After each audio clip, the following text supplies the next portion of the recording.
quitó dulce esa idea de presentarnos. Yo pensaba empezar la predicación para, mientras me preparaba por aquí, decir levantaros y saludaros y tal, para imaginaros la conexión tan grande que tenemos para algunas cosas, ¿no? Pero es buenísimo poder estar aquí con vosotros. Me alegra mucho veros aquí en este lugar a tan solo 3 días, esa celebración de la Navidad que muchos vamos a estar celebrando, ¿no? Quiero compartiros que nuestros pastores de jóvenes, Andrew y Mayla, llegaron bien a los Estados Unidos, llegaron para el tiempo del nacimiento de su sobrina Rosie y han podido disfrutar también con ellos, así que ha sido eso muy, muy bueno. Algunos también ya no están aquí porque se han marchado de vacaciones, pero de todas maneras somos bastantes, está bastante lleno el lugar, ¿no? Y eso me da gozo y satisfacción, no por ver solamente el lugar lleno, sino por ver que tenemos ese hambre, esa sed de la palabra de Dios. Queremos escuchar al Señor, ¿verdad? ¿O no? Queremos que Él nos hable una vez más, que Él hable a nuestro corazón, que nuestra vida sea transformada, como decíamos. Y estaba preparando esta predicación y en medio de la semana he tenido oportunidad para quedar con bastantes de vosotros esta semana, tomar algún café sobre todo, conocer algunas personas nuevas. Y alguno me preguntó por ahí, ¿de qué vas a predicar? Y le dije una frase muy corta, le dije, voy a predicar acerca de la gloria de Dios. Y me dijo, wow, vaya tema, ¿no? Qué fuerte. Y empezamos ahí a hablar un poquito más. Y parece sencillo, ¿no? Porque solamente voy a hablar de eso. Solamente voy a hablar acerca de la gloria de Dios. Pero que sea algo sencillo no quiere decir que va a ser algo simple o algo que va a ser poco profundo o superficial. Me encantaría en esa tarde poner todo de mi parte para poder explicar algunas verdades teológicas profundas. Y si ponéis también de vuestra parte para seguirme, pues estoy convencido de que nunca más vamos a ver a Navidad de la misma manera que la estamos viendo hasta ahora.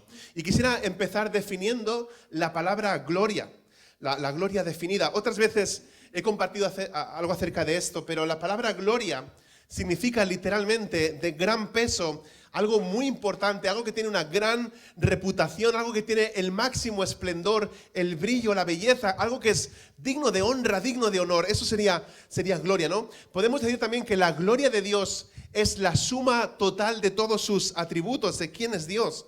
Tiene que ver también con la fama de su nombre. Representa la presencia de Dios, también el poder de Dios.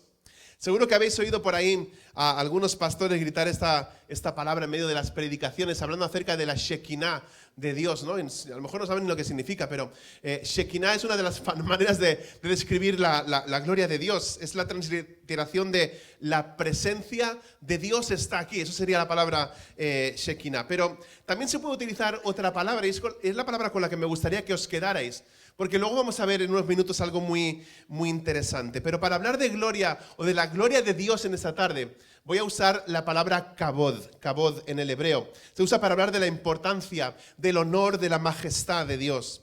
Y como os digo, me gustaría que os quedarais con ese último concepto de kabod. Cuando el Dios invisible manifiesta su presencia, Él hace su gloria visible de una manera profunda y poderosa al descender para habitar entre las personas.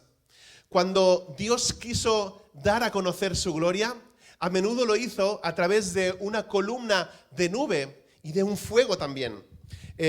Fíjate lo que dice en Éxodo capítulo 13, versículo 21. En Éxodo 13, 21 dice, el Señor iba delante de ellos. Está hablando de ese momento en la que ellos anduvieron en realidad perdidos por el desierto y vagando 40 años, ¿no? El Éxodo, cuando salen y son liberados de Faraón y salen de Egipto.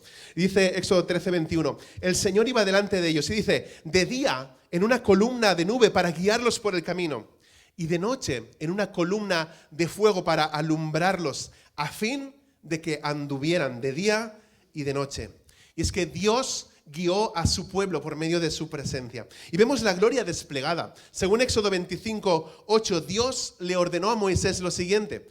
Dijo, y que hagan un santuario para mí, que yo habite entre ellos. Ese santuario es esa tienda portátil, ese tabernáculo, donde la gloria de Dios brillaba sobre el propiciatorio. Qué palabra más extraña o más rara, ¿no? Pero propiciatorio es la tapa que cubría el arca del pacto, el arca de la alianza, la cual tenía dos querubines que estaban como tapando esa tapa, ese arca con sus alas. Eso es el propiciatorio, ¿no? También donde esparcía la sangre el sacerdote por el perdón del pecado del pueblo de Israel. Y dice que él quiso que se construyera este santuario portátil para él poder desplegar su gloria ahí adentro, ¿no? En el exterior, sobre el lugar santo, se manifestaba la gloria de la columna de nube durante el día y el fuego por la noche.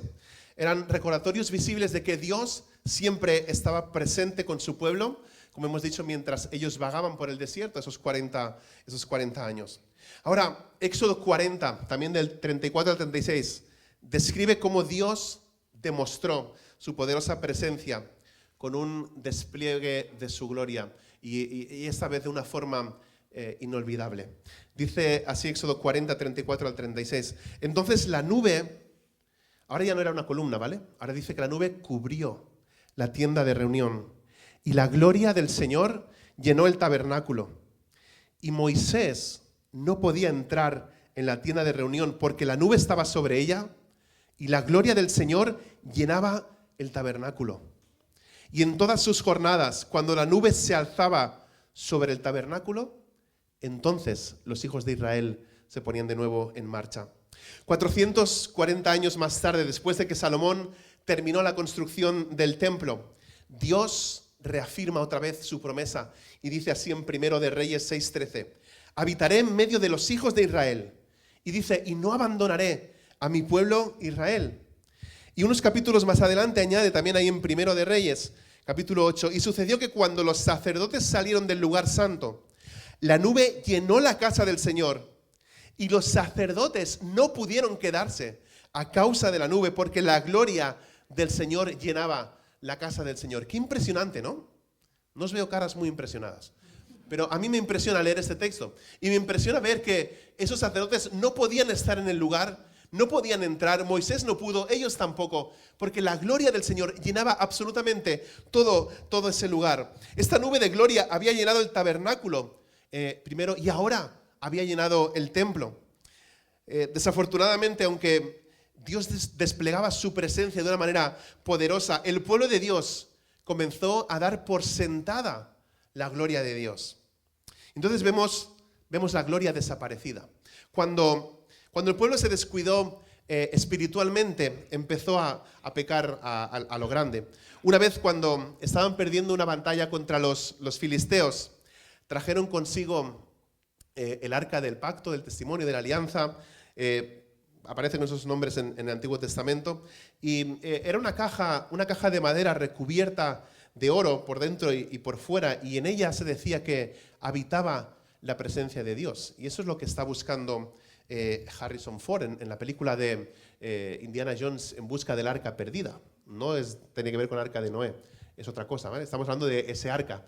Y eso es lo que busca Harrison Ford. Él quiere encontrar dónde está ese arca y dónde está la presencia de Dios. Según Números 4:15, solamente el sacerdote podía tocar ese arca. Y como Dios no quería ser tratado como un amuleto de la suerte, pues él permitió que ese arca fuera capturada por los enemigos y 30.000 soldados fueron eliminados ese día.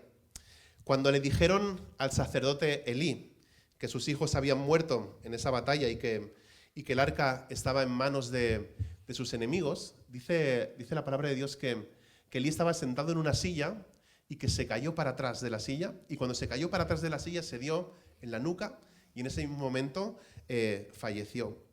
Cuando la nuera de Elí supo que el hijo de Elí, que su marido, había muerto y que el arca había sido capturada, se puso de parto. Estaba embarazada y se puso de parto. Dio a luz un hijo al que llamó, por eso os he dicho que os quedéis con la otra palabra. ¿Qué palabra era, Gloria? ¿Cómo? Cabod. ¿Y sabes cómo le pone a su hijo? Le pone a su hijo Icabod. Icabod. Y luego murió. Este es el resumen de 1 de Samuel 4:21. Dice, y llamó al niño Icabod, diciendo, se ha ido la gloria de Israel, por haber sido tomada el arca de Dios y por la muerte de su suegro y de su marido. Y repite su lamento un versículo más adelante. Dice, y dijo, se ha ido la gloria de Israel, porque el arca de Dios ha sido tomada. Hemos dicho que Kabod significa la gloria de Dios, y Kabod significa no hay gloria. Significa se ha ido la gloria, no hay gloria. El despliegue de la gloria de Dios en la tierra había ahora desaparecido. Muchos años después de que el arca regresara a Israel y que fuera colocada en el lugar santísimo del templo, en el libro de Ezequiel se describe con mucha intensidad la gloria de Dios. Y aunque sabemos que la gloria de Dios llenó el templo durante 350 años aproximadamente, a causa del pecado y de la rebelión persistente del pueblo de Israel, Dios levanta a este pueblo que habéis escuchado otras veces, los babilonios, que ellos arrasaron Jerusalén y destruyeron el templo. Y lo que quiero ver, que veamos, todo eso es el preámbulo, eso es la intro de la predi, ¿vale? Todavía no he llegado ni al primer punto. Pero en toda esta intro lo que quiero que veamos ahora en Ezequiel es esto. Quiero que nos fijemos en cómo la gloria de Dios va desapareciendo por etapas. ¿Vale? No desaparece de golpe y se va y Dios deja todo abandonado. Se va desapareciendo por etapas y me da la sensación de que al desaparecer por etapas parece que Dios esté dando oportunidades continuamente a su pueblo para regresar a Él. Y creo que eso nos habla también a cada uno de nosotros. Creo que como iglesia, como creyentes, como individuos, podemos dar por sentada la gloria de Dios, podemos dar por sentada su gracia. Y a veces podemos descuidarla. Y no es que Dios la vaya a quitar de golpe, sino que va desapareciendo algunas cosas como por fases. Y mira lo que dice aquí en Ezequiel, ¿no? La gloria de Dios se va por etapas. Y creo que, como te digo, para mostrar su gracia, ¿no? Dando a la gente la oportunidad de arrepentirse y de volver a Él. Ezequiel 8:4 describe la gloria de Dios entronizada sobre el arca. Y dice, y he aquí la gloria del Dios de Israel estaba allí, como la visión que ya había visto en la llanura. Luego, la gloria de Dios se elevó del propiciatorio, de esa tapa del arca, del pacto, se trasladó al umbral del templo, ¿vale? Es decir, primero estaba dentro del arca, se va al umbral, que sería como el lindar, ¿no? Y dice Ezequiel 9:3, entonces la gloria del Dios de Israel subió del querubín sobre el cual había estado hacia el umbral del templo. Y Ezequiel 10:4 añade más detalles. Dice, entonces la gloria del Señor subió del querubín hacia el umbral del templo. Y el templo se llenó de la nube y el atrio se llenó del resplandor de la gloria del Señor. Pero tristemente continuó retirándose. Un poco más abajo, en Ezequiel 10, del 18 al 19, encontramos esto. Dice, y la gloria del Señor salió de sobre el umbral del templo y se puso sobre los querubines. Cuando los querubines alzaron sus alas y se elevaron del suelo ante mis ojos, salieron con las ruedas a su lado y se detuvieron a la entrada de la puerta oriental de la casa del Señor. Y la gloria del Dios de Israel estaba por encima sobre ellos. Después de dejar el templo, la gloria de Dios fue vista sobre el monte de los olivos. En Ezequiel 11:23. Dice, la gloria del Señor se elevó de en medio de la ciudad y se detuvo sobre el monte que está al oriente de la ciudad. Como resultado, Dios ya no habitaba con su pueblo y el despliegue de su gloria en la tierra se convirtió solamente en un recuerdo ya lejano. Y después de que la gloria de Dios se fue del templo, no hay ya más registros en la Escritura de que la gloria de Dios regresara cuando se construyó ya ese otro templo después del exilio. Y además, aunque leemos en las Escrituras que el templo de Herodes era majestuoso, glorioso, tardó 43 años en construirse, pero tampoco en ese templo había una evidencia del despliegue de la gloria de Dios en su interior. Las cosas se veían muy oscuras, muy sombrías, mientras la gente esperaba que la gloria de Dios volviera a ser desplegada. Isaías 64, versículo 1, recoge esta súplica del pueblo que se lamentaba de la gloria desaparecida. Y habla de un clamor que resonó a lo largo de los siglos.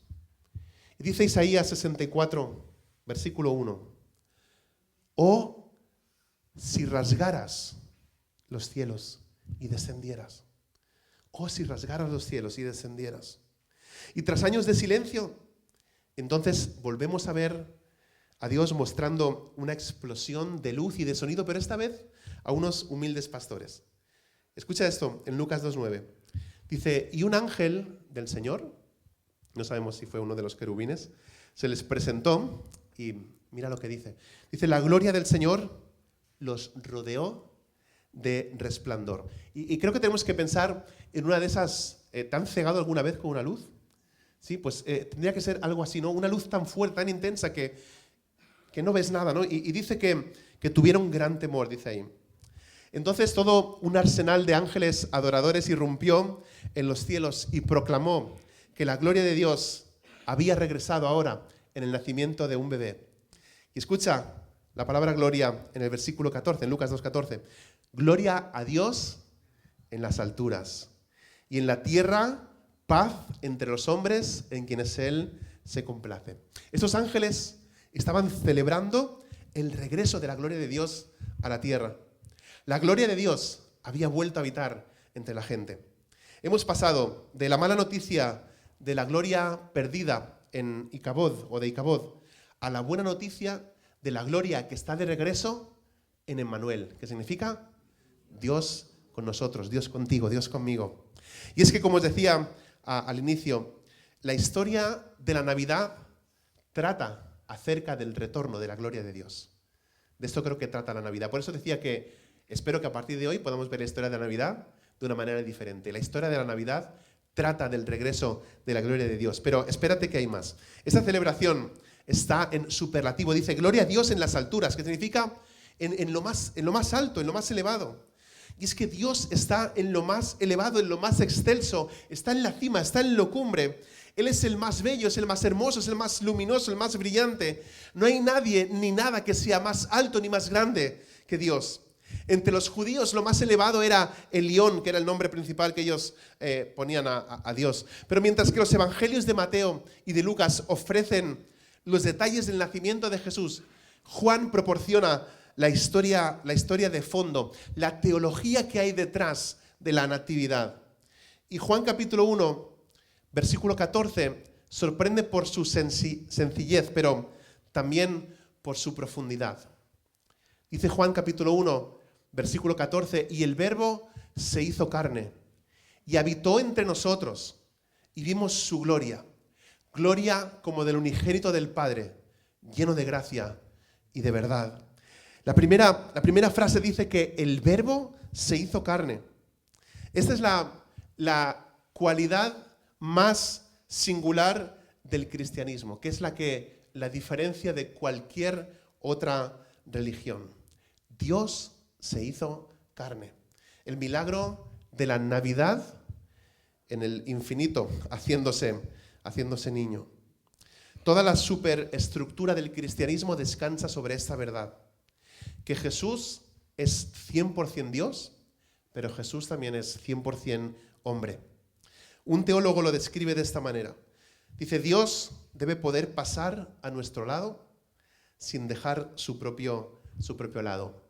Me llamó la atención una de las frases que dijo el astronauta James Irwin, uno de los que viajó en esa misión a la Luna. Él dijo lo siguiente acerca de la Navidad. Dijo James Irwin, hay algo más importante que el hombre caminando sobre la Luna, y es Dios caminando sobre la tierra. Me encanta esa frase. Ahora, vemos lo siguiente en el Evangelio. Dice, el Verbo se hizo carne, dice, y habitó entre nosotros. Significa que montó la tienda entre nosotros. Más concretamente significa que se asentó, que se quedó, que habitó. En el Antiguo Testamento tiene que ver con la idea de residir. Alguien dijo por ahí, Jesús vino y se instaló en nuestro barrio. Y es que si consideramos lo que significa habitó entre nosotros, podríamos caer en la tentación de pensar que Jesús simplemente vino a pasar el rato con nosotros, ¿no? Pero Juan utiliza una palabra específica que creo que le haría recordar a aquellos que tenían un trasfondo judío, la tienda de reunión, el tabernáculo donde Dios se reunía con los israelitas. No sé si estáis preparados para esto. Esa palabra que dice moraba Es la misma palabra que se utiliza para tabernáculo. En Juan capítulo 2, versículo 11, leemos que cuando Jesús convirtió el agua en vino, dice que Él manifestó su gloria. En Lucas 9:32, cuando Jesús se transfiguró, los discípulos dicen que en el monte vieron la gloria de Dios. En Hebreos 1:3 dice que Jesús, es el resplandor de su gloria. Que Jesús es el resplandor de la gloria de Dios. En Juan capítulo 2, versículo 19, los judíos creo que se desconcertaron y se volvieron ahí un poquito crazy cuando Jesús les dijo que su hermoso templo iba a ser destruido en 3 días, ¿no? Y que luego que lo destruiría y que Él lo levantaría en 3 días. Y estoy seguro que no esperaban la respuesta que Jesús iba a dar. En el versículo 21 dice, pero Él hablaba del templo de su cuerpo, ¿no? Y es que el cuerpo de Jesús es el nuevo tabernáculo y es el nuevo templo. Cuando dice que el Verbo habitó entre nosotros, es que montó su tienda. Es un verbo un poco raro, dice que tabernaculizó. Montó el tabernáculo en Él. Él es el tabernáculo, Él es el templo. Y ahora con todo esto de contexto, ahora vamos a empezar la predicación. Ahora empezamos. Escuchamos ahora Juan capítulo 1, versículo 14. Creo que es uno de los versículos que, bueno, muchos, ¿no? Pero merece la pena aprendérselo de memoria. Yo lo memoricé hace muchos años porque me impactó mucho. Y nos impactó tanto que por eso le pusimos a nuestra hija de nombre Aitana.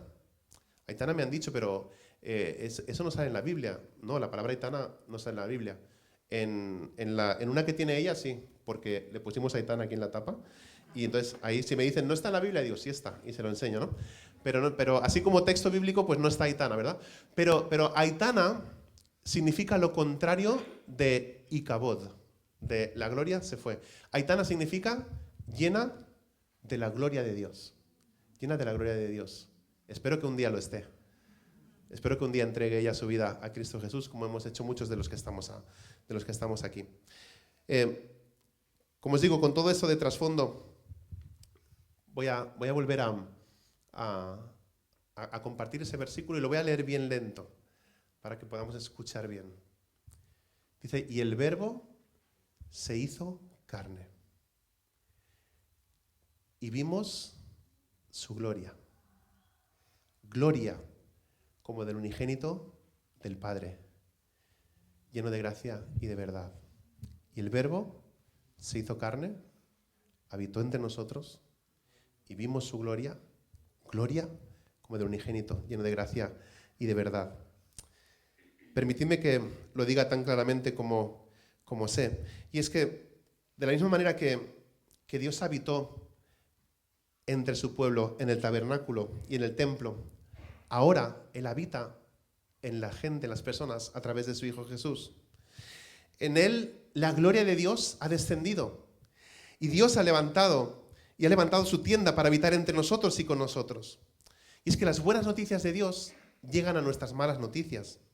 Siglos de espera han terminado. La historia de la Navidad trata del regreso de la gloria de Dios. No sé si estáis listos para un poquito más de piel de gallina espiritual, o gallina de piel, como dicen algunos por ahí. El domingo de Ramos, ¿sabéis dónde estuvo Jesús antes de entrar a Jerusalén? ¿Recordáis dónde estuvo Jesús el domingo de Ramos antes de entrar a Jerusalén? Antes de entrar a Jerusalén, Él parte desde el monte de los Olivos. Y Él está invirtiendo, si te das cuenta, ese orden de la partida de la gracia.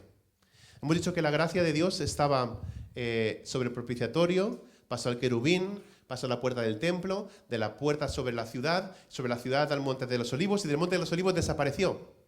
Y ahora vemos el orden inverso. Ahora estamos en Domingo de Ramos y vemos la gloria de Dios, que es Jesús, en el monte de los Olivos, y que del monte de los Olivos empieza a descender y empieza a caminar y va directamente al templo.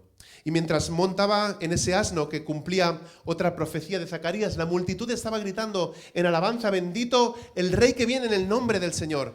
Que decían: paz en el cielo y ¿qué? Y gloria en las alturas. Ahora, ¿sabes dónde fue Jesús después de llegar a Jerusalén? Baja del Monte de los Olivos, bueno, ya lo he dicho antes, ¿no? Baja del Monte de los Olivos, va con ese asno, la gente grita eso, ¿y de ahí dónde va? De ahí va, ¿a dónde? Al templo, al templo. ¿Sabes qué es lo que hace cuando Jesús llega al templo? En el versículo 45 nos dice que Emmanuel, que Dios con nosotros, limpió el templo. Porque el templo se había convertido en Icabod, una cueva de ladrones. Un lugar en el cual no estaba la gloria de Dios. En Mateo 23:38, cuando Jesús miró el templo, se lamentó y dijo: he aquí, vuestra casa se os deja desierta. Este fue el juicio final dado a Israel por el Rey de Gloria, por el rechazo que habían tenido hacia él, ¿no? El templo es dejado desierto. ¿Qué es un desierto? ¿Qué es algo que está desierto? Es algo que está en ruinas, algo que está abandonado, algo en lo que no hay absolutamente nada, ¿no? Algo que está desprovisto de la gloria de Dios porque se había convertido en este Icabod. Y mirando hacia el futuro, Ezequiel 43 describe lo que Jesús hará en su segunda venida cuando entre en el futuro templo. Esta visión de Ezequiel dice: entonces me llevó a la puerta que mira hacia el oriente, y aquí la gloria de Dios de Israel, del Dios de Israel, venía de la parte del oriente. Su voz era como el sonido de muchas aguas, y la tierra resplandecía de su gloria. Y dice: la gloria del Señor entró en el templo por el camino de la puerta que da hacia el oriente. Y dice en esta visión Ezequiel: y el Espíritu me levantó y me llevó al atrio interior, y he aquí, la gloria del Señor llenó el templo. La gloria volverá, y la gloria volverá para quedarse. Cuando Jesús vuelva, volverá la gloria de Dios. Mira lo que dice Mateo 24:30. Entonces aparecerá en el cielo la señal del Hijo del Hombre, y entonces todas las tribus de la tierra harán duelo y verán al Hijo del Hombre que viene sobre las nubes del cielo con poder y ¿qué? Y gran gloria. Verán la señal en el cielo del Hijo del Hombre. Alguien me decía si sería como la señal de Batman, ¿sabes? De que apunta ahí el haz y aparece ahí el murciélago. Honestamente no creo que sea así. No creo que aparezca una señal así, algo como un foco y con una cruz o alguna cosa, y mira, la señal dijo el hombre, no.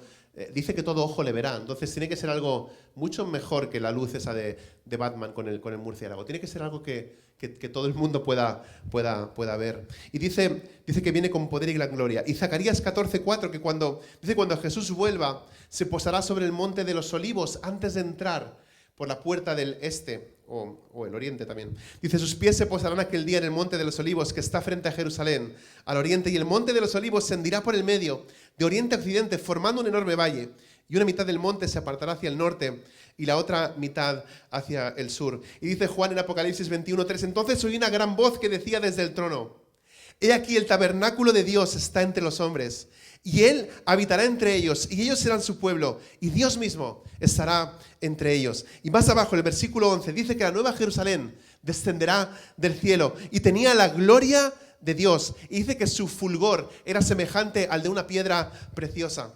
Y el versículo 27 añade que jamás entrará en ella nada inmundo, ni el que practica abominación y mentira, sino solo aquellos cuyos nombres están escritos en el libro de la vida. Y no te pierdas esto, y es que la gloria de Dios antes estaba sujeta a un lugar, pero ahora está envuelta en una persona que se llama Jesús. Y cuando ponemos nuestra fe en Él, no sé si estáis muy flipados con esto o no, yo sí, porque esa gloria de Dios que hablamos, que llena el templo, esa gloria de Dios ahora viene a habitar en nosotros, dentro de nosotros. Pablo, explícamelo. No sé, no tengo ni idea. ¿Cómo se hace eso? ¿Cómo es el proceso? No lo sé. Solo sé que la palabra de Dios dice esto. Solo sé que dice que esa gloria ahora habita también en nosotros. Si volvemos a pensar en la columna de nube y de fuego, de alguna forma nos da una imagen también de esa iglesia en el día de Pentecostés, cuando ese poderoso viento que soplaba y esas lenguas de fuego se postraron encima de las cabezas de cada creyente. Nos dice en 1 Corintios 3:16 que la gloria de Dios ahora habita también dentro de su iglesia. Y en el 6:19 dice que la gloria de Dios habita dentro de cada cristiano. ¿O no sabéis que vuestro cuerpo es templo del Espíritu Santo que está en vosotros, el cual tenéis de Dios, y que no sois de vosotros. Qué triste que usemos este versículo para atacar a las personas que fuman, ¿no? Cuando alguien fuma, pero tú no sabes que el cuerpo es el templo del Espíritu Santo. ¿Y qué tiene que ver eso? ¿Qué tiene que ver eso con la gloria de Dios? ¿Qué tiene que ver eso con ese despliegue, manifestación, poder, honra, gloria, peso de la gloria de Dios que estamos viendo? ¿O no sabéis que vuestro cuerpo es templo del Espíritu Santo que está en vosotros, el cual tenéis de Dios, y que no sois vuestros? Dice, pues por precio habéis sido comprados. Por tanto, glorificad a Dios con vuestro cuerpo y en vuestro espíritu, los cuales son de Dios. Ya no nos pertenecemos a nosotros mismos. Es por eso que el mismo apóstol Pablo puede expresar en Gálatas capítulo 2, ya no vivo yo, sino ¿qué? Sino Cristo que vive en mí. Así como el tabernáculo estaba en el centro del campamento de Israel, así como el tabernáculo estaba en el centro del campamento de Israel, así Cristo tiene que estar en el centro de nuestras vidas. Así como en el tabernáculo se ofrecían sacrificios por el pecado, Jesús es nuestro sacrificio completo y final que nos da acceso a Dios sin restricciones. Vamos a volver a Juan capítulo 1, versículo 14, que termina con una poderosa invitación. Dice, y el Verbo se hizo carne y habitó entre nosotros y vimos su gloria, gloria como del unigénito del Padre, y dice que lleno de gracia y de verdad. Lleno, es que es algo que está, abunda, ¿no? Que está completamente lleno. Y la gracia se refiere a ese favor inmerecido de Dios hacia nosotros, sin la expectativa de Dios de que nosotros podamos darle algo a cambio. Esa tarde estaba hablando con una muchacha y estamos hablando de una situación que está pasando complicada. Y estábamos diciendo, le estaba compartiendo precisamente esto, ¿no? ¿Cómo nos cuesta al ser humano descansar en que Dios ya ha hecho todo completamente por nosotros en la cruz? Que Jesús ya pagó completamente el precio, pero es algo que dentro de nuestra vida cristiana y los no creyentes cuando reciben esta noticia también, es algo que cuesta de entender, porque nuestro corazón siempre quiere hacer algo. Hay alguna cosa, de alguna manera queremos devolver eso que Dios ha hecho por nosotros. Pero lo que podemos ver aquí es que cuando dice que está lleno de gracia y de verdad, se refiere a ese favor, como os digo, inmerecido, el cual no espera nada absolutamente a cambio. Y cuando dice de verdad, nos habla de la idea de que es un hecho verídico, algo que es puro, algo que es sincero, que no tiene error. Ahora, en nuestro día a día, esas palabras gracia y verdad que tantas veces aparecen juntas en la Biblia, no aparecen tan juntas en nuestra vida, ¿no? Como humanos tenemos la tendencia a equivocarnos en uno de los dos lados. Si hacemos mucho énfasis en la gracia, pues podemos ser demasiado rápidos para dejar pasar algunas cosas que son realmente importantes. Y si apretamos muy rápido el gatillo de la verdad, entonces podemos también acabar con alguien. La gracia sin la verdad puede conducir a un sentimentalismo descuidado. Y la verdad sin la gracia puede conducir a una rigidez religiosa que tampoco vemos en Jesús. Pero con Jesús siempre puedes encontrar las dos cosas. Puedes contar tanto con la gracia como con la verdad. Él nos dice la verdad sobre nuestra situación, sobre nuestro pecado, pero a la vez, luego su gracia hace que Él se quede contigo hasta el final. En Navidad se nos recuerda que el Verbo se hizo carne y habitó entre nosotros. El pesebre está lleno de la maravilla, de la gloria y la gracia de Dios, pero también nos enfrentamos a esta verdad, a la cual Dulce hacía referencia hace un momento. Y es que a causa de nuestro pecado, Jesús vino a morir como nuestro sustituto en la cruz. Todos nacemos y nos desarrollamos y en el transcurso de nuestra vida tratamos de encontrar cuál es el propósito que Dios tiene para nosotros. Jesús es totalmente diferente. Jesús nace con el propósito de morir. Todos nacemos para morir, ¿no? Pero tú no vas pensando cada día que te vas a morir. ¿O alguien piensa que se va a morir cada día? ¿Alguien piensa que cada día se va a morir? ¿Sí? pues tenemos que ir al psicólogo. Hay que arreglar eso, ¿eh? Porque eso está mal. Tú no puedes pensar todos los días que me pasa algo y me voy a morir. No, tu propósito no es morir, tu propósito es vivir. Entonces, dice el Evangelio de Juan que Él ha venido a darnos vida y vida en abundancia. Entonces, si pensamos en la muerte, pues tenemos que cambiarlo y tenemos que pensar en la vida. Otra cosa es pensar en encontrarnos con Dios, eso es diferente, ¿no? Que todos pensamos eso. Pero lo que vamos a pensar es en esto, ¿no? Él ha venido a darnos vida y vida en abundancia, dice. Y como os decía, nos enfrentamos a esta verdad, ¿no? Que a causa de nuestro pecado, Jesús vino, pero nació con ese propósito, el propósito de morir. Lo que me refiero es que nadie tiene en su vida el propósito de morir. Nadie nace con el propósito de morir. Todos vamos a morir, ¿sí? Pero nadie nace con el propósito de morir. Bueno, puede ser que no muramos, puede ser que Cristo venga antes, que sería lo más fabuloso del mundo y sería lo mejor, ¿verdad? Pero no nacemos con el propósito de morir. Cristo sí. Dice Romanos 3:23, por cuanto todos pecaron y no alcanzan, ¿qué? La gloria de Dios. Como Jesús está lleno de gracia, puedes venir a Él tal y como eres. De hecho, usamos mucho esta frase. Ven a Él tal y como eres, sin tener que limpiar primero lo que sea que hayas hecho. ¿Sabes por qué? Porque no vas a poder. Tú no puedes limpiarte a ti mismo. Necesitamos a alguien que nos limpie. Pero Él nos pide que acudamos a Él tal cual. Porque no te preocupes, que Él se va a encargar de limpiarnos. No necesitamos hacer penitencia. Necesitamos concentrarnos en actuar para Él de cierta forma. Como Él está lleno de verdad, puedes venir con la plena confianza de que Él cumplirá la promesa de perdonarte y de concederte la vida eterna. Eso es gracia y eso es verdad. Sin las dos trabajando juntas, pues no tendríamos ninguna de las dos. En Navidad vemos a Jesús como 100% Dios y 100% hombre. Jesús se convirtió en lo que nunca antes había sido, pero sin perder lo que siempre había sido. ¿Se entiende? Jesús se convirtió en lo que nunca antes había sido, en carne, en ese bebé, sin perder lo que Él siempre había sido, estar lleno de gracia y de verdad y lleno de gloria. Hace años teníamos un canario con Dulce, un pájaro naranja. ¿Sabes un canario? ¿Sabes cuál es un canario, no? Canario. Y cantaba, ¿cómo se llamaba el canario? Pío. Ah, ni me acordaba, pobrecito el Pío. Y lo regalamos a la Elena, ¿no? ¿Dónde está la Elena? ¿Está vivo el Pío? Elena no, ya no. Oh, se murió Pío. Bueno, no pasa nada. No sabía que se había muerto el Pío. Tampoco, no me acordaba cómo se llamaba, o sea que tampoco me importaba mucho, pero bueno.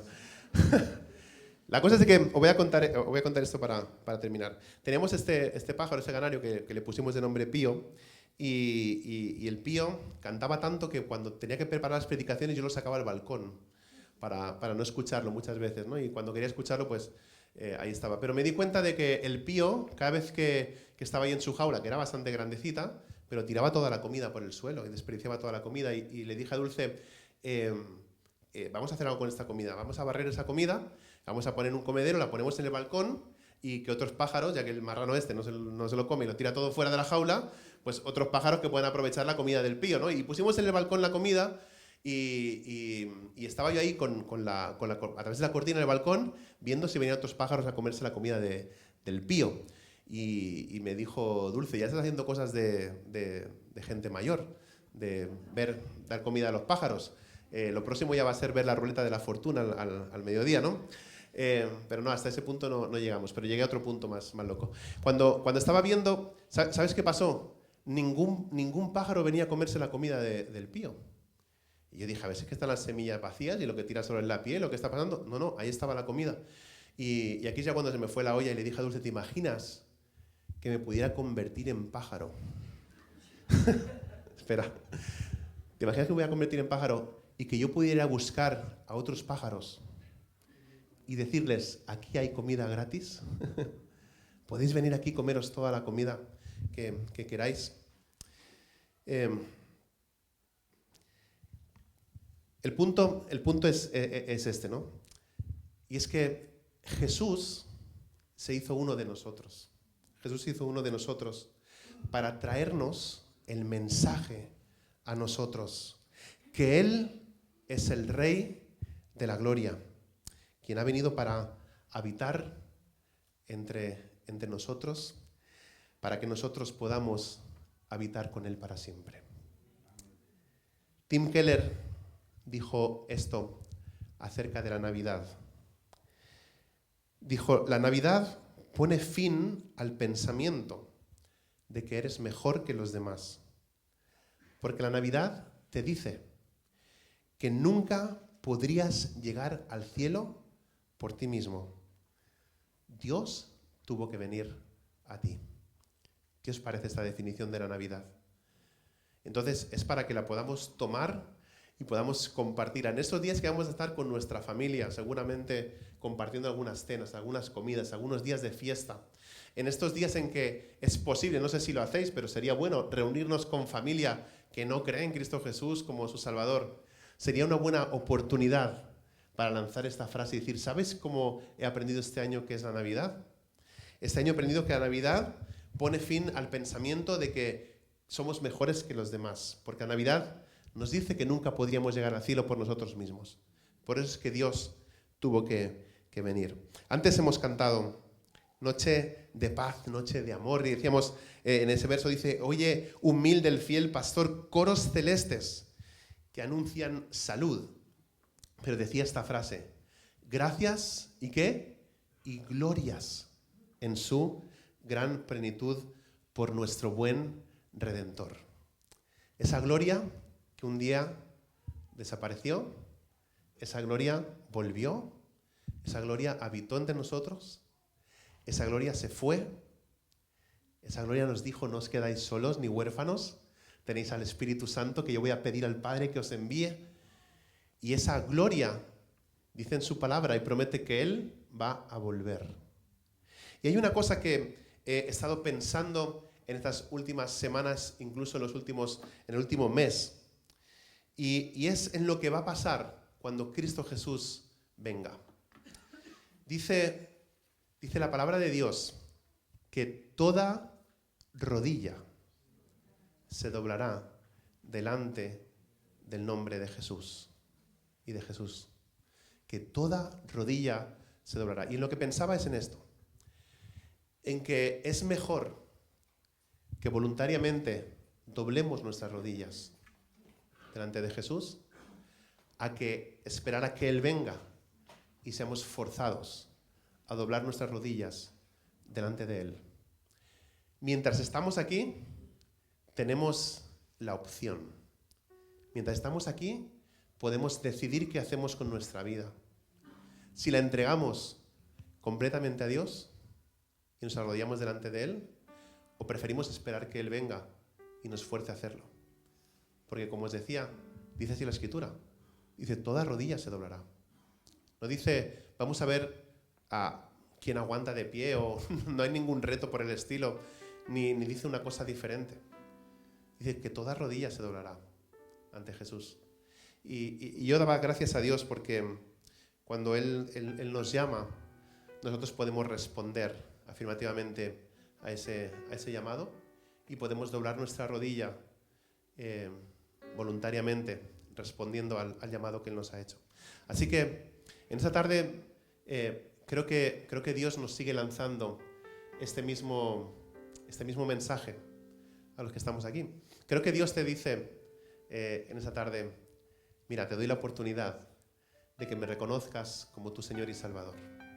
Te doy la oportunidad de que cambies, que dejes de ser el Grinch de la Navidad. Te doy la oportunidad que dejes de pensar en la hipocresía de la gente, porque eso va a estar siempre. El año que viene, la gente va a seguir comprando compulsivamente, la gente va a seguir gastando más de lo que tiene, la gente va a seguir endeudándose, la gente va a seguir gastando la paga doble si es que le han dado, la gente va a seguir esperando a las rebajas de enero a poder comprar las cosas. La hipocresía de la Navidad va a estar siempre ahí, porque eso está dentro de nosotros. Pero, como os digo, creo que Dios nos da esta oportunidad de cambiar y de ver la Navidad de una forma diferente. De ver la Navidad pensando eso, que no somos mejores que nadie. Y que, como nosotros no podíamos ir a Él, Él vino a nosotros. Eso es la Navidad. Y ese es el mensaje que quería compartir con vosotros en esta tarde. Sabiendo que Dios nos lanza este reto a nosotros y te dice: dobla tus rodillas delante de mí y reconoce que yo soy el Señor y soy tu Salvador.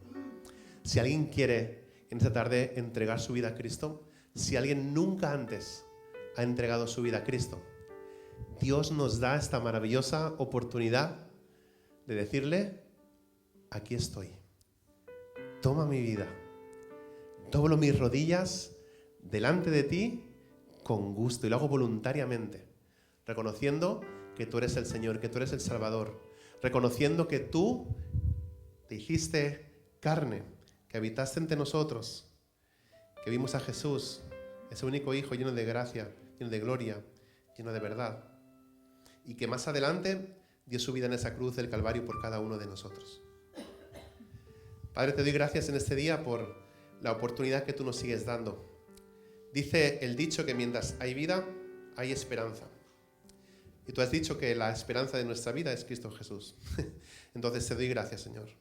Te doy gracias porque mientras tú nos das el respirar, podemos seguir teniendo esa esperanza en Jesús y podemos seguir aferrándonos a Él. Y te doy gracias, Señor, por el sacrificio de Jesús en la cruz, por haber entregado su vida por nosotros ahí, porque nosotros merecíamos, porque hemos leído que la paga del pecado es la muerte, pero dice que el regalo de Dios es la vida eterna en Cristo Jesús, Señor nuestro.